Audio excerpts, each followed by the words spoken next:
Well, my name is Final Draft. I'm with Everfree Radio, www.everfreeradio.com, and it is my absolute honor today to be bringing you John DeLancie's panel.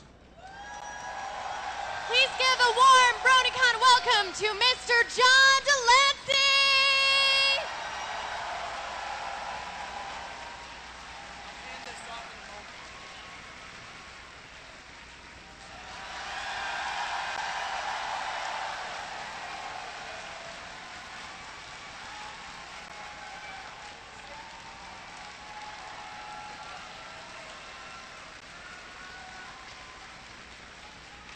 All right, gentlemen, ladies, I'm going to hand this off to John here in a second. He wants to do a Q&A. It's going to be run the same way we've been doing it before. Line up there. Miss Rena Chan there will filter your questions. Ask good ones, and here he is, John DeLancie. And you know what? While you get ready, I'm going to tell you a little bit about myself. I grew up in Philadelphia.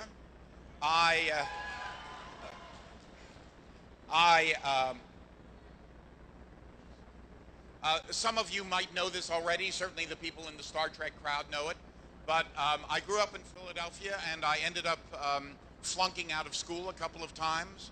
I didn't know how to read. I had more detentions than any kid in our school. They actually had to move Saturdays over so that I would arrive at 9 o'clock on Saturday, and I'd work until 4 o'clock in the afternoon. And it was one of the best things that ever happened to me, because I was taught how to work as a 10-year-old by Rudy the janitor. And I then went on to Kent State University, and Kent State during the time of the shooting, so I was really involved in that. Not the shooting part, but I went to the Congress. I spoke. Ted Kennedy introduced me to the Congress, and I ended up going into the White House and talking quite a bit about that. I went to Juilliard, which was a drama school here in New York. After that, I went out to Los Angeles. Well, I worked here in town a little bit, and then I went out to Los Angeles. Some of you, your parents, your moms probably know me from Days of Our Lives, where I played a very naughty young man. Then many of you know me from Star Trek, where I...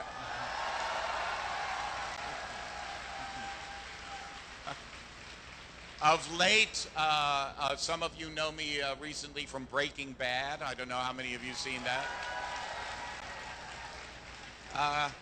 And then one day I got a call, and the call said, oh, you know, there's a cartoon show, and it's... and they'd like to know whether you'd like to do it. And I said, yeah, sure. Why don't you send the material over and let me take a look at it. I looked at it and I thought, wow, this is really well written. And I ended up doing the show. I went in and I said hello, and they said, oh, it's really great to have you, Mr. DeLancie.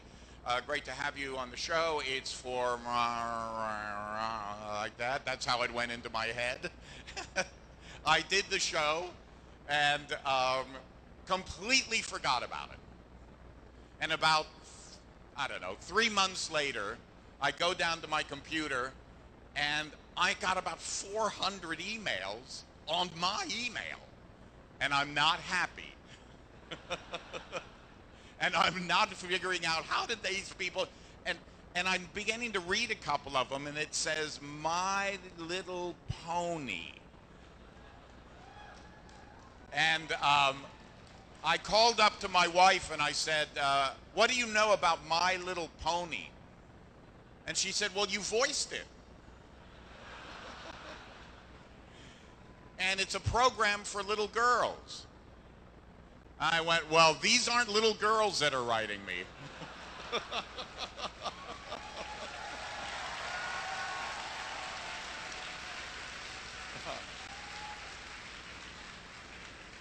So a friend of mine, Mike Brokoff, who is the real producer of this show, happened to be coming over for dinner, and I told him this story, and he said, and I said, yeah, and they call themselves bronies. And he goes, well, I don't know. I mean, this is all really very strange. Very strange. And a couple of days later, he called me up and he said, you know, I've been doing a little bit of research on the internet. Do you have any interest in doing a documentary? And I went, no, you know, I'm just sort of an interloper. I've only done one show. It would feel sort of strange. Well, that weekend, I was up in Vancouver, and I was doing a Star Trek convention. And a bunch of people came up, and they said, we're bronies. And the person who was sitting next to me kind of looked at me like, what does that mean? I went, oh, really? Oh, so why do you like the show? Well, I must have had at least 100 people come up. And all of the reasons that they liked the show, I thought were really, really interesting. I mean, they were really good reasons. And I began to get a sense that this was the beginning of a new sort of fan base. And it was operating around elements, the elements of harmony, that I think are really important and really necessary. So the next weekend, I was in Calgary, and the same thing happened.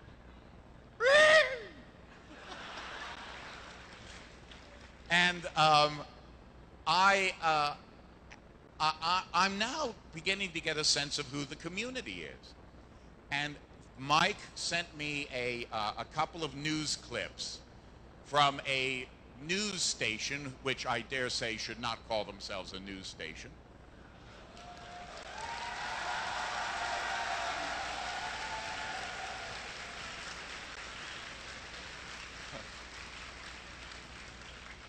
Who has done more to destroy the truth in America than any single institution I know of.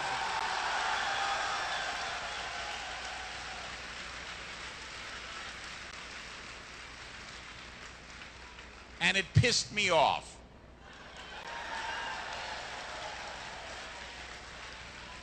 So I called up Mike and I said, damn it, let's do this documentary. Let us give the community an opportunity to identify who they are before these jerks do it for them. So you are all part of the opportunity to identify who you are, and I'm telling you, we need so much more of you. This world needs more of you.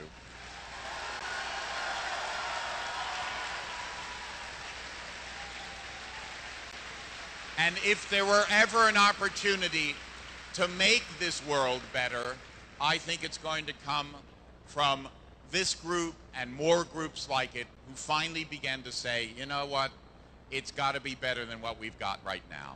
So that's how I got here, and now I'm willing to take questions. All right, who wants to ask the first question? Hi, John. Thanks for lunch, by the way.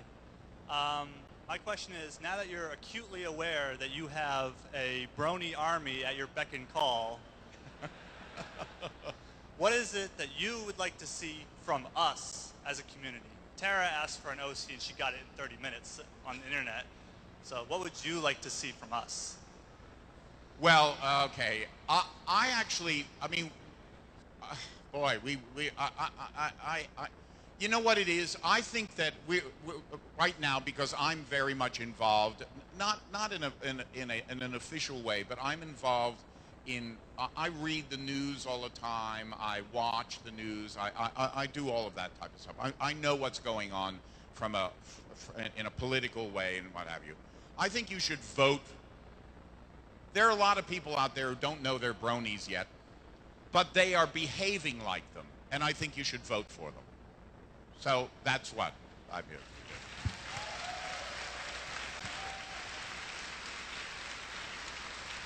And then after that, you can come to my house and help me build my fence. Oh, no. Yes? Hey, John. Out of all the stuff that you've done on TV and movies, what was probably your favorite one? Oh, you know what? I've been really fortunate, and that is that I've done many shows, and some of them really stand out. My time on Days of Our Lives was great. Most actors will not once they go beyond the soap opera, they don't want to talk about it. I had a great time. We laughed and laughed and laughed. And my idea as a kid was that a good day was that if today was funnier than yesterday. That was my idea of a good day in school. My teachers had another idea, that actually I should pass some of my tests. But I just laughed and laughed and laughed. I've done, I did a show that I recommend all of you to read. Man and Superman by George Bernard Shaw. It was one of the great experiences I had in life as an actor. Star Trek, obviously. Gene Roddenberry, when I was doing the show, came up to me and he said, on the third day, I was watching a setup, and those setups often take a couple of, well, many minutes, if not hours. And I was just watching the setup, and then a voice behind me said, "You have no idea what you've gotten yourself into." And I said, "What do you mean?" And he said, "Oh, you'll find out." Well, guess what? Lauren told me, I didn't know this when I did My Little Pony, but Lauren told me I actually wrote the character with Q in mind, and we thought, well, we would never get me, so, but I'm here because of Star Trek, so.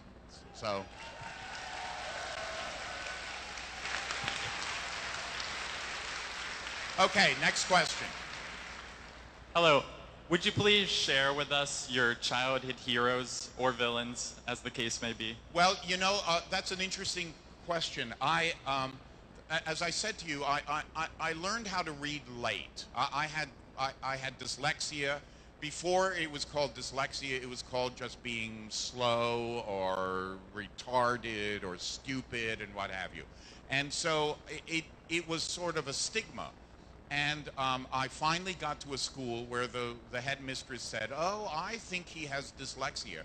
Well, no one did anything about that. Nobody knew what to do about it. But I was just happy that they weren't calling me stupid. So I thought, well, I'm delighted.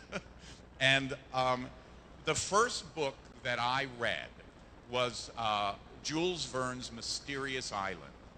And I don't know why, but it's many years ago. I was probably about 12 or 13. I'm reading it right now. And there's so many things about that book, that I recognize in my own personality. I remember reading that book back then and being amazed that these guys could look, they're all caught on an island and they have nothing. They have absolutely nothing. And they could look at a bank of like a cliff, and they go, "Oh, there's ferrous oxide there. We'll be able to make, iron, and this is the clay that we'll be able to make pots with." And I go, "Oh, I want to be like that. I want to know things like that. I want to be self-sufficient like that." And so that was a book that made a huge impression on me. Another question. All right. Just going to your acting career, throughout it you've played a lot of devious, cunning characters, Q from Star Trek, Discord, your characters from SG-1. I just wanted to know, is that a stage presence you can create, or do you see it as perhaps a reflection of some component of your personality? Well, in the theater, I usually play heroes, okay? But on film, I'm not handsome enough to be the leading man, and I'm not character enough to be the character guy. I tend to play things, I tend to skew things. And I'll just give you a hint about how that works. When you see somebody, let's just use the television, or a play, what have you. A new character comes on. That new character has just a few moments of respite with the audience, because during those few moments, the audience is calculating where the trajectory is of that character, what that character is going to do. Now, that trajectory is written down as well. And what happens is that if you play it exactly as it's anticipated, people can be looking and they go, "Oh, I feel a little hungry. I'm going to go, I'm going to make myself a sandwich, I'm going to come back, and guess what? They're going to be exactly where I figured they're going to be. So what I began to understand is that if you can fragment that trajectory, if you can just sort of make it so that the audience is never quite sure, the audience might go, I'm really hungry, I got to go to the bathroom, but I can't leave because I'm not sure if he's going to be where I think he's going to be when I come back, therefore I have to keep on watching. So those are some of the sort of tricks, as it were. I mean, it's not a trick, it's just to make sure that nobody's ever villainous completely. Nobody wakes up in the morning and goes, how villainous can I be? I mean, Hitler didn't look in the mirror and going, I really want to be a terrible monster today. Even villains approach their day with thinking they're doing the right thing. So one of the things in which, since I have a high forehead and a low voice, which of course makes me a villain, I began thinking, how can I play these roles in such a way so that we actually appreciate where the villain's coming from, where we would go, well, I agree with some of what he's saying, I just don't agree with the way he's doing it. Well, that means that you start to elevate the villain into hero status or anti-hero status, as opposed to just being a foil to make the hero look better. I'm sorry for this very long-winded explanation.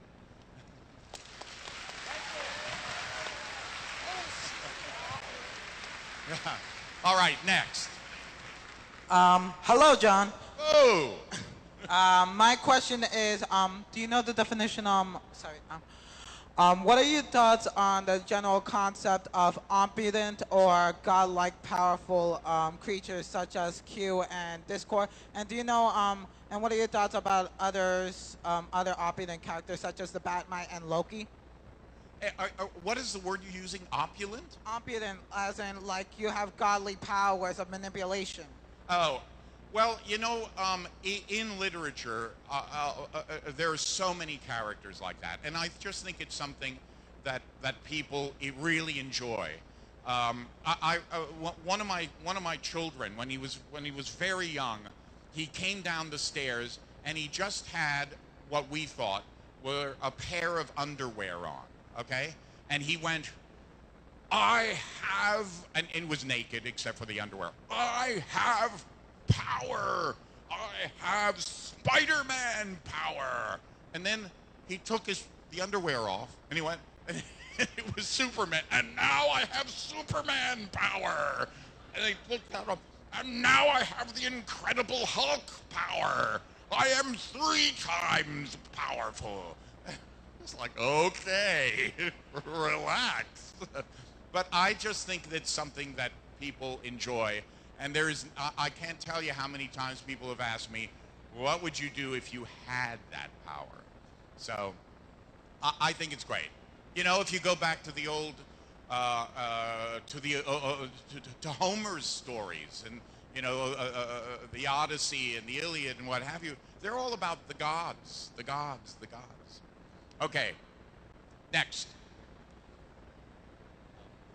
As Q on Star Trek The Next Generation, you put humanity on trial for being a savage child race unworthy of existence. Yeah.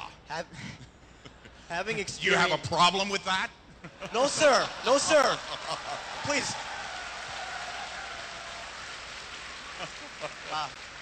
Having experienced the Brony phenomenon, would you say it would have restored your faith in humanity? Yes, that's a good question. Having experienced the Brony community, I can say it's a happier, gentler community. And thank you.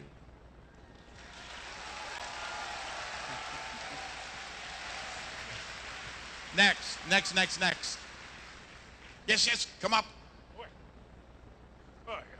My question is, what were your initial thoughts when they approached you about voicing Discord? Wait, say that again? What were your initial thoughts when they approached you on voicing Discord? What were my thoughts when they posted me on Discord? When they asked you to voice Discord, the villain. Oh, I had no thoughts. I was completely an empty shell inside my head. It didn't. We got into this conversation last night. I did not think of the character as being Q. Okay. I don't. You have to understand. Most people go, "Oh well, when you were on this, you were just actually getting ready to play Q, and then you've gone on to do other things." Which is that is Q is, like Spock with Leonard or Captain Kirk with Bill. It's the tomato that's stuck on the wall. I don't approach any of the characters that way. The thread that goes through all the things I play, and frankly, it's the thread that goes through how most actors work, is that I'm the constant that goes through it. So the issue is, how would I be? So I didn't have thoughts about playing Discord and what have you. I looked at the material. It spoke to me immediately. I sort of understood what the to-do was, and I just did it. And also, I think what was, it's a little bit like a perfect storm, and that is that it's one thing to have a community, the community of, in Friendship is Magic, where everybody is getting along and everybody tries to and what have you. And then you have one guy who's just the big jerk. Well, there's something rather attractive about that. So I think that was helpful in that respect. All right, next. All right, hello. Can you hear all right? Oh, I'm sorry. Yes. I was playing a game last week called Quantum Conundrum, and you are the only speaking role in that game. So you pretty much have to carry the entire dialogue. Do you find that difficult? Yes. I mean, the mechanics of doing a show like that are that you get 3 days of 4 hours a day of one-liners, where you do not have in your head really what's going on. You have to keep on going, what is going on? What's happening here? What's this and what's that? It is exhausting, and you don't have the energy of working with other actors or a script that you understand in the same way that a normal script has stories. So you have to really rely on the people who have created the show to shepherd you through that experience. Next. Hi, John. I was wondering if anybody from Next Generation, or anybody else you've worked with at all, had anything to say about your role as Discord, if they're even aware of it. Well, yes, I was in a line with a bunch of actors. You could hear that question, yeah. I was in a line with a bunch of track actors, and they were doing essentially what everybody else was doing. They were going, "Who are these guys? Where do they come from? What does this mean? What's going on?" So it would be me explaining to them what was going on, and I said to them the same thing that I'm saying to you now. I said, I believe that this is a fandom that is an unusual fandom, but one that I began to recognize. You have to understand, when Star Trek, when Star Trek Classic Trek ended after 3 years. First year, Gene was doing Gunsmoke to the Star, or Gunsmoke, no, not Gunsmoke, A Wagon Train to the Stars. Second year, Problems. Third year, he wasn't even in the show, okay? The show ended, and a couple of years later, it isn't guys who brought back Star Trek, it's women who brought back Star Trek.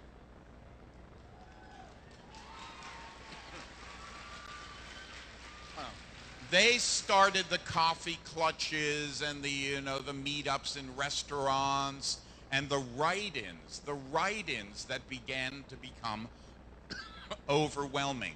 Well, I saw in that a big parallel Lauren was in the first show, in the second show, the third show, and it's not. It's not the 8-year-old girls who brought back or who embraced the show. They do, but I mean in the same way. It's a whole different community that has gone in and recognized that a script, a well-written script, works at 3 different levels. And that's why Star Trek has worked for so many years. It's the kid likes it, the parent likes it, and the grandparent likes it. All 3 levels can watch, all 3 ages can watch the same show and get something different out of it and be happy that the generation ahead of them or below them is enjoying it. And I saw all these parallels here.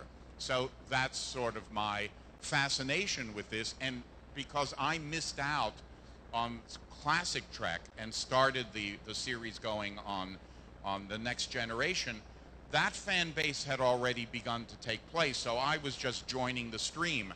Here, I feel all of us are starting something new, and that's what makes this so special, and what makes you all so special.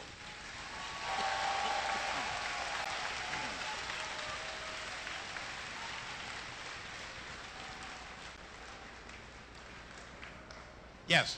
Hi, John. Sorry. I know one of your stated goals for attending this convention was to learn more about the Brony as a whole. And now that you have spent a weekend here amongst the fans, would you share some of the memorable moments that you had over the last couple of days? Oh my gosh. I was involved in some of the interviews upstairs on Friday. I was really taken by the father who didn't know anything about this, who agreed to drive his 11-year-old son, agreed to bring his 11-year-old son from Florida and his 13-year-old son, who was frightened of flying, to drive them both 21 hours to come to this. I went, wow, I'm really touched by that. I'm touched by the submariner who spoke to me about how he started out wherever he grew up, I forget now, where he said, I was in the chorus and I played clarinet, and then I went into the military and my life took a change and I needed to be really technically oriented. And 20 years later, I look at this show, and this show has reawakened those feelings of creativity in me, and I'm beginning to write, and I'm beginning to put together material with people who are, in Rome and in Helsinki, and coming together that way. It's the gladiator fight, so so there are so many. I mean, I'm kind of tired and a little overwhelmed, but I'm hoping, I know that the documentary that you will see will be sort of a distillation of all of those. But they're just one. It's like taking little bits and pieces of an audience this large and hoping that it just gives someone a taste. I love the fact that we got emails from people saying, will I be able to show this documentary to my parents? I went, yeah, you will. Yes, you will. You will, and you will be proud of it. I don't know. Next question. Hello. I was wondering how much voice acting experience you had prior to this, and how was your experience with My Little Pony similar or different to shows and roles you've done in the past in voice acting? Do I need to repeat the question so that people can hear? Oh, I'm sorry. I should have known that. What are my other experience with voiceover acting, and how have I, and how does it, how is it with this? Oh, I did a show called Johnny Quest, I think. I've done a bunch of shows. Recently,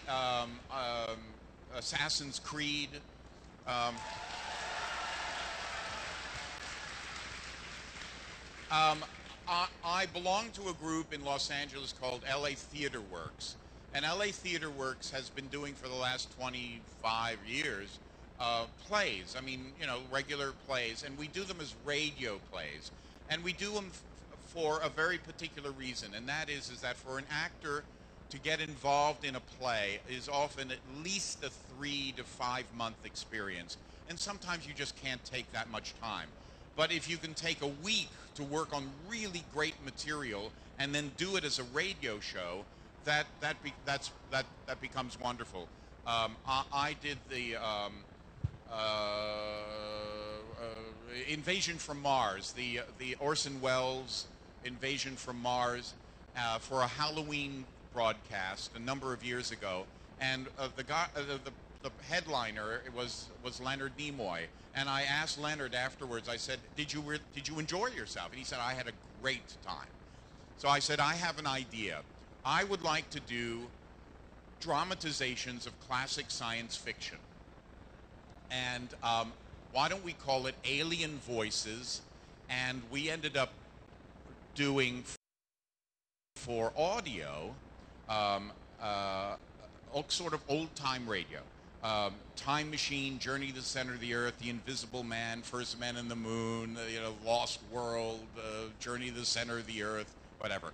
And then the Sci-Fi Channel asked us to do it, and we did it as, and you can imagine, if you go to a television network and they say, oh, so you want to do The Invisible Man? I go, yes. So how is this going to work? This is for the Sci-Fi Channel. And they go, well, it's a bunch of actors on stage. Go, what? With microphones. They're holding scripts. Musicians are on the stage with them. Foley artists are there as well. And you get to see, just imagine that it's a clock where you see what the time is, which is the story, but the face of the clock is taken off and you see all of the workings. And they went, to their credit, do it. And so we did a bunch of shows for Sci-Fi Channel, and they were very well received. You can actually, if you go on alienvoices.net, you can hear those shows now. So, and I also did a lot of narration for Discovery Channel. That's how Mike Rockoff and I met. And for, I don't know, National Geographic and stuff like that. So when it got time to do some of the shows that you're talking about, in particular My Little Pony, it wasn't that I was unfamiliar with it. The only thing is that when I get tired, my eyes sort of do a little bit of a routine, and coming from the dyslexia, so that's the biggest problem for me, that I just have to be, you know, rested and have the time to do it. But I'm not anywhere near as skilled as the voice actors like Tara and the other people who that's truly their profession. And they have many, many voices in them, and they practice them and get them, you know, really hone them down. I do what I do. Okay, next. I don't mean to put you on the spot here, but can I hear you say your favorite line is Discord? Well, what was my favorite line is Discord. Oh, well, there you have it. Can I hear you say any line is Discord? Oh, I don't remember. I don't remember. I'm missing some excellent chaos. I am missing some excellent chaos.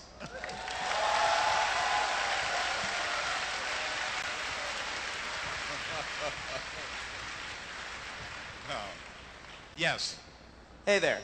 I was wondering if, based on your experience with the Brony fandom and after your voice acting work with Discord, did you have any idea if you want to continue doing voice acting work with cartoons outside of just MLP? Maybe go on and do more? I love cartoons, okay? And I love doing voice acting work. I love it. I love it. The joke is in our business is that it's one of those great jobs because you never actually have to dress up for it. You just roll out of bed looking like you usually do, and you go in and you do it. I love the challenge. It's great fun. So the answer is yes. Next. I was wondering if there was any projects that were coming up that you could talk about, maybe that we don't know about. I just finished actually, I finished a show. I do a lot of symphony orchestra work. I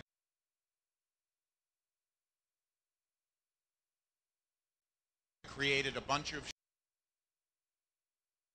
shows for symphony orchestras about Schumann and Schumann and Prokofiev and Stravinsky and what have you. I also was the host for the children's concerts for the LA Phil. My father was a musician with the Philadelphia Orchestra, so I really grew up with classical music. And I've done all the major narrations, you know, Peter and the Wolf, and I don't know what else. I mean, tons of narrations. But there was a new narration that came up, which I really think is one that you will particularly enjoy. All of us, you all know Dr. Seuss, right? Okay. The Sneetches. I don't know how many of you know the story of the Sneetches. It's okay. It's about tolerance and intolerance. You know, the Starbelly Sneetches had stars on their bellies, and the plain belly Sneetches didn't, and they made the plain belly Sneetches feel really bad about that. Okay. A new work was commissioned, which doesn't happen very often anymore in the symphony orchestra world because it's a really expensive proposition. But a doctor, Dr. Sid Sobel, created a new work. He's a doctor up in, an actual medical doctor up in Rochester, and he asked Lorenzo Palomo, who is a Spanish composer, and we had the premiere of that at Oberlin College and then over in Rochester. And I hope that you will all get to see it and hear it, because the music is gorgeous, and the narration is, well, it's the story, and it's a great piece. So that's something that I've been working on. Next. Hi. My question is about the documentary. Since it's specifically trying to show the more positive aspects of the Brony community as opposed to certain unnamed news source, will it... Fox News? All right.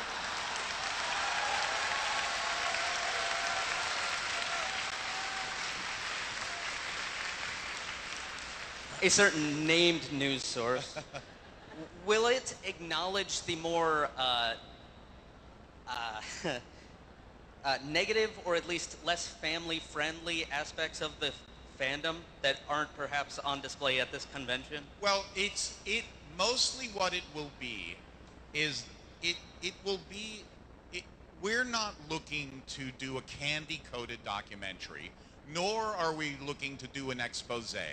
What we are looking to do is a documentary based on what we see. Okay?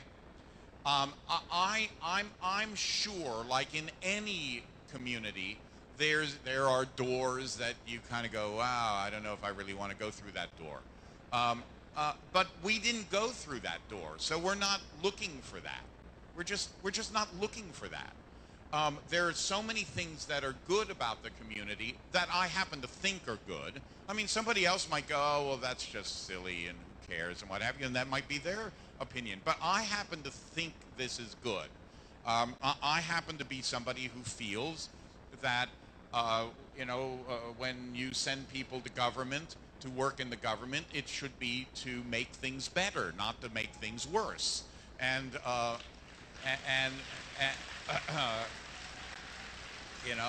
it should be about solving problems, not cramming ideologies down my throat.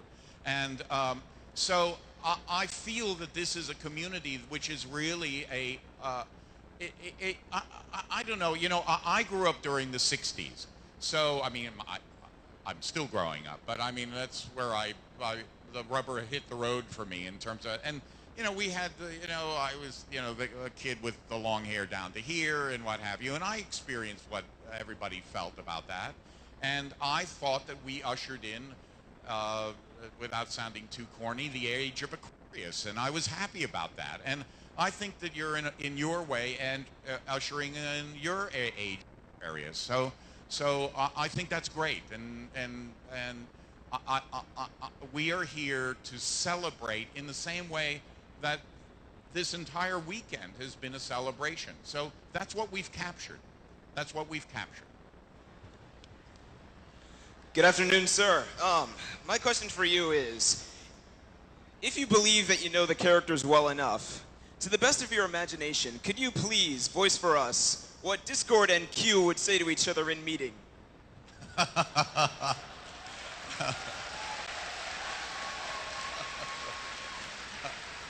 Oh. Well, it would just be like talking to myself, right? Of course. I don't know. I don't know what they would say. Probably, I have no idea. Don't put me on the spot like that. All right, next. I'll have to think of that. I'm too tired to think of something. All right, yes. Hey, John. My name is John. So, actually, this is a more general question. So, what inspired you to be an actor, and how did you actually become one? Oh, okay. Well, I was about 14 years old, and I went to a school, a little school, where actually the senior class, I think, had 19 people in it. And I had a wonderful, wonderful teacher by the name of Mr. Biddle. And Mr. Biddle was this dynamic teacher who would come in and say things like, you know, in the 6th grade or 7th grade, we're doing the Mozart's Marriage of Figaro. We're like, what? What is that? Or we're doing Handel's Messiah, and we're going to do all of it. And one day in the springtime, he came in and he said, we're going to do Henry V. Well, I wasn't actually paying attention because I was in my best spot at the very back. And I'm, you know, carrying on and what have you. And all of a sudden, something hits me, and he threw a book at me. And he goes, did you hear what I said? I go, what? We're doing Henry V, and you're playing Hal. I don't know. So I went home, and I had to start to read Shakespeare. Not easy. And then I had to start memorizing it, which really wasn't easy. And then I performed it 2 months later in June at the, you know, our little end of year performance. And there was a man there who had come to see his granddaughter, and his name was Matthew Black, and he was the he was the editor of the Pelican Shakespeares, which are still around. And he took my father aside and he said, if your son has an interest, you should encourage him because he has a flair for this. And for the first time in my life, in school, actually anywhere, I was good at something. And so I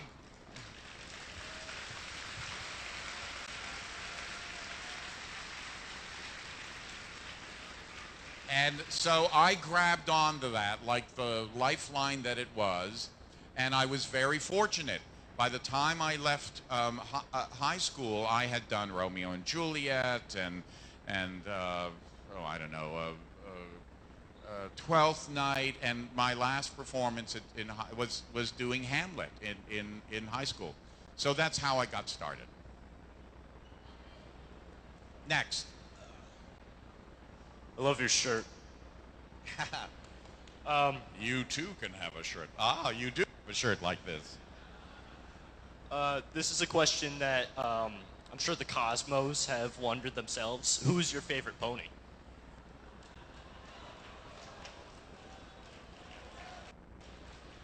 Well, I have a ready answer for that. I consider myself a pony.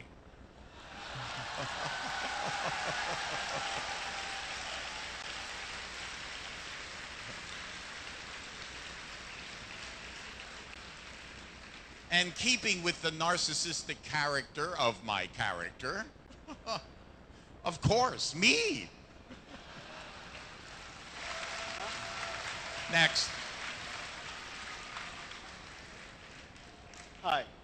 First off, I just want to say, big fan of yours in Star Trek, Torchwood Miracle Day, Invader Zim, and of course, My Little Pony Friendship is Magic. So my question is, I know you said Q and Discord are two basically unrelated characters, but with the similarities being so apparent, what's the difference between channeling the character of Q and channeling the character of Discord? Well, it doesn't work that way, and I know that the audience thinks it does. When you look at material, you don't think, how would somebody else do it? You think, how would you do it? Okay? So the DNA between those two characters is John DeLancie. Now, it so happens that when the character was written, of My Little Pony, they wanted it to sound like Q. They wanted it to have that sort of, kind of wham bam approach to it. But that's not how I thought of it. But because the material spoke that, that's what I gave it. I mean, those of you who've seen me on Breaking Bad, right? Very different character. Because the material is very different, and the event and what is happening in the story and how I would be in that experience of losing my daughter because she's a heroin addict and what have you. So it's very different. It just happens to be, in this case, they wanted it to be the same, and they didn't tell me that. Okay, they just didn't tell me that. They didn't really need to. I didn't, but I don't think that way. Okay, as an actor. Okay, next. All right, last question. Hello. We're all here today because of My Little Pony. And I'm wondering if it's okay if we celebrate it by singing the My Little Pony theme song for you. Could you help us start it, or maybe help us? Oh, no, you start it. Me? Yes. Okay.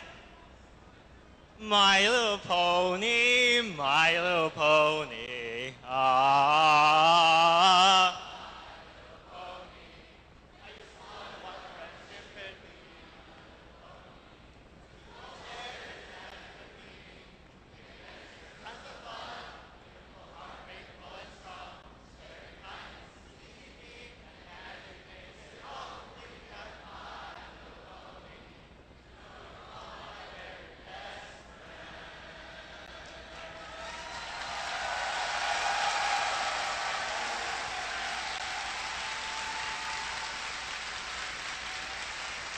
That was great.